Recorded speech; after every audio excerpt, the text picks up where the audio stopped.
you've got an engineered oak or a solid wooden timber floor, you need to understand what product you have and how to care and maintain it. And that's why we've invited Dave Waddy back into the studio, the expert, to give us a little bit more insight. Thank you, Dave, for coming back to the studio. Absolute pleasure, Barry, and super to be here with you guys. And it is an incredibly important topic. So I'm really glad that you've brought it up and that we can have a good chat and hopefully help some of our viewers to understand what to do with their floor. So I think it's a really important topic. So, what is the starting point? Because either we're looking to either buy a new floor or we already have a floor. And now we're looking at how to maintain and keep it looking crispy and delicious. Yeah, I think, the important thing is let's just split that into the new floor element and then your existing floor element. Okay. So if a customer is buying a new floor, they need to understand what coating is actually going on the floor. Yeah. So typically these days, mostly engineered flooring is going down. Yeah. A lot of it is a UV coating, which a client won't necessarily understand. And a UV coating is effectively a finish that sits on the surface. Okay, so it's not like sucking into the wood fibers. No, not at all. So a natural oil is something that will suck into the wood fibers. Yeah. A UV coating sits right on the surface. And then we have your water-based varnishes, which are often hand-applied, and that's somewhere in between. It sits on the surface, but it also soaks in to a degree. Okay. But really, for care maintenance purposes, the UV coating and the water-based varnish can be put together as one, and then your natural oils are completely separate and need to be dealt with separately. So we need to understand what we're buying, and then we're going to apply the appropriate maintenance program accordingly. Yes, that's absolutely right. I think, though, the one common denominator, be it a naturally oiled floor, a varnished floor, or a UV-coated floor, is that the cleaner needs to be pH neutral. So customers, beware. Most cleaning products that are bought in Pick n Pay or any of your hardware shops are not pH neutral. Understood. And if it's acidic or alkaline, it can really drastically either reduce the longevity of the floor or damage the floor. Okay, so in a case of if you had an oiled wooden floor, you would actually be removing the good stuff off the surface, which is not necessarily what you want to be doing. No, but it even goes further than that. On a naturally oiled floor, if you use a highly alkaline product, not only can you remove some of the oil, you can actually change the color. Oh, yeah. Okay. So I remember back in the day supplying a double black, jet black oiled floor. Yes. The installer bought a cheap, very alkaline product and the floor literally went white because it is so alkaline that it reacts with the natural oil. So this is an extreme case and it was fairly easily rectified, but beware, it is not good to use anything alkaline or acidic. Your cleaning material, bottom line, regardless of the supplier, should be pH neutral, generally as a rule of thumb. All right, so let's start with oiled floors. How do we look after them? Okay, so I think what you've got to do with any floor is you've got to look at daily or weekly maintenance, and then you need to look at your long-term maintenance. Yep. So daily, you would be vacuuming with a vacuum that has a nice little brush job along the bottom, a soft instrument, not plastic onto wood, that will scratch the coating. Yes. So too often I go in and we ask for the vacuum cleaner and you turn it around and there's not a bristle left on the brush. And it's all scratched up and it looks like it's been through a rodeo or two. Right, and the floor looks worse even. So you need a decent vacuum cleaner, which you do daily vacuuming, because that removes the dust and dirt from the surface, which stops the feet working that into the surface. So you keep a clean surface, you're going to have less scratches, less marks, etc. So that's like why you'd have a walk-off mat. You want to get rid of that grit and the debris, the loose debris off your shoes, and leave it at the front door so you're not walking it onto the floor, and that's what we're vacuuming up. Any last little particulate that's loose. It's not like bonded to the surface. Yeah, no, that's absolutely right. Then what you've got to do is you have this pH neutral cleaner from whoever, but the pH neutral cleaner should be applied to the surface and then removed. So now you're talking about cleaning something that's arguably sticky or something that's been spilt on the surface. So now you're cleaning the surface, but you don't want to be doing that more than is required, because water long-term can do more damage on a floor. So our famous spaghetti mop, you know the famous spaghetti mop? Yes? Dip it into water and bring it all onto the surface. That is right out, because what you have is dirty water. Yeah. You lift it with a spaghetti mop, deposit it on the floor, and you've got too much water and dirt all mixed up together. Not good. So a lot of the time you'll see the professional companies have actually what we call a spray mop set. In other words, it's a cleaning device that sprays the cleaner to the surface and then you remove it. So it's a controlled application of liquid to the surface. Correct. And then obviously you would rinse out that microfiber from time to time as you're seeing the dirt being transferred from the floor to the microfiber, and then you want to move the dirt from the microfiber to your rinse bucket. Yes, that's absolutely right. So that now would cover your weekly or daily cleaning regime. And depending on the amount of traffic to a room, that determines how often you need to actually clean. So a kitchen area is going to be high maintenance. A staircase arguably could be as well, because you're running up and down it and it's in a focused traffic, like right. Entrance hall, kitchens, your main bathroom, staircase. Understood. Right. So if we take the varnished floor or the UV coated scenario, a lot of the times you are going to clean the majority of the time, and you're only then going to use a care product from time to time, every 6 months or 12 months.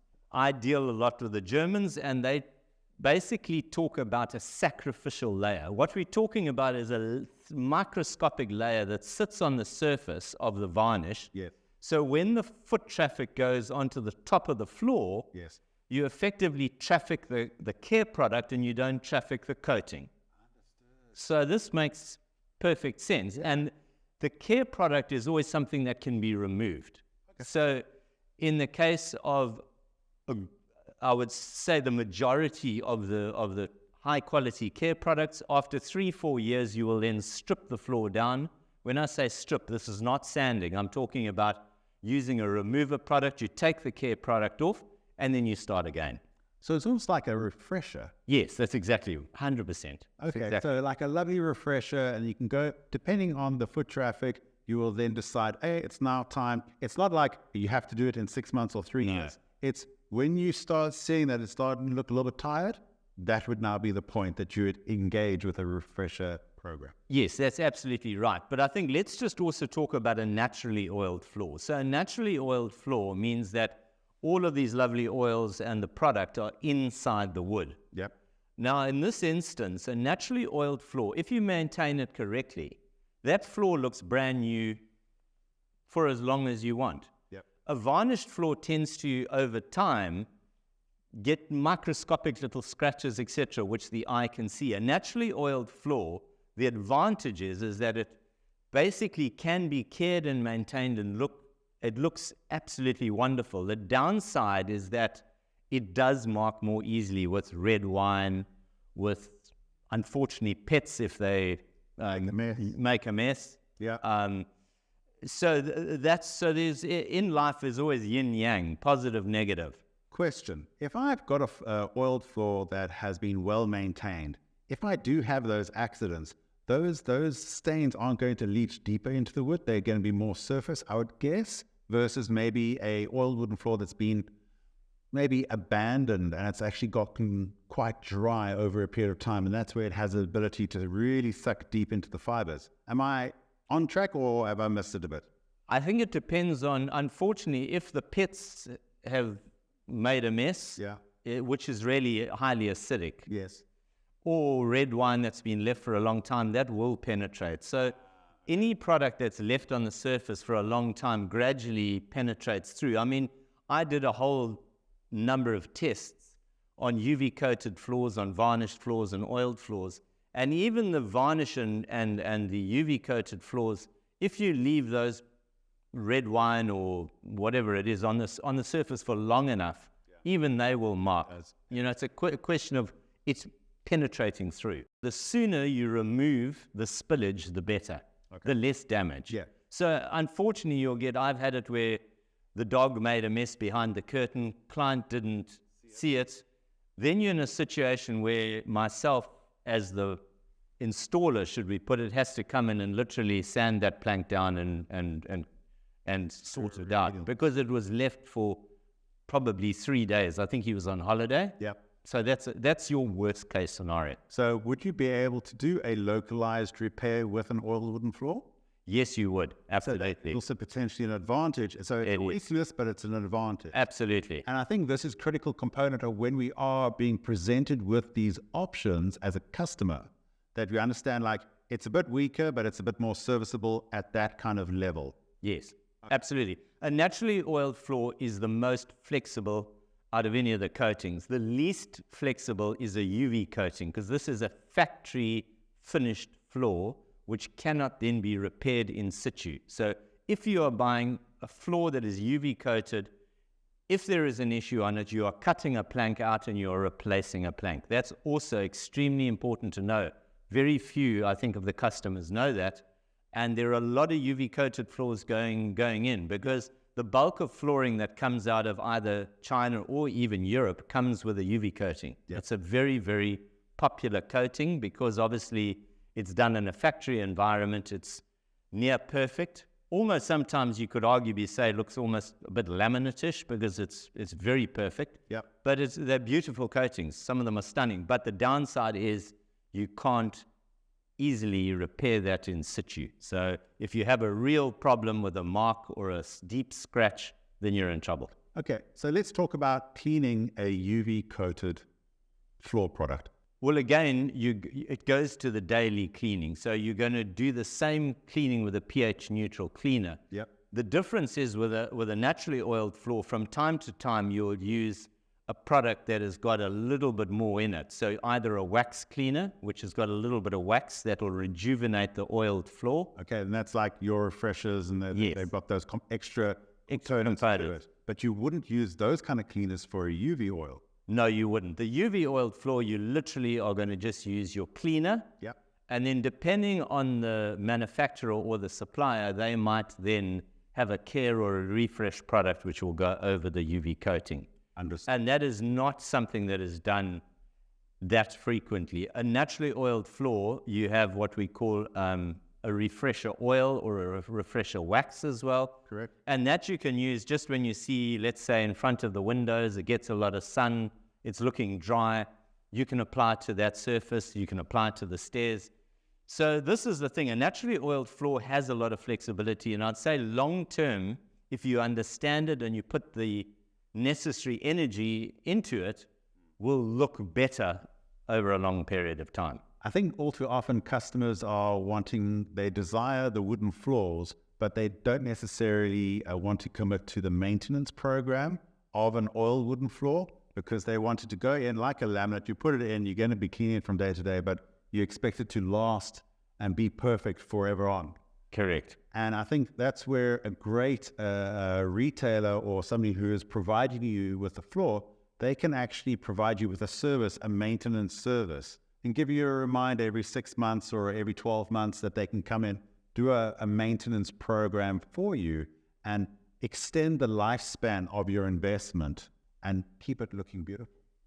Yeah, absolutely. And I think it really is the supplier of your wooden floor that needs to keep it tight. It should actually be a program, and you subscribe to that program, and that is part of the guarantee. Yes.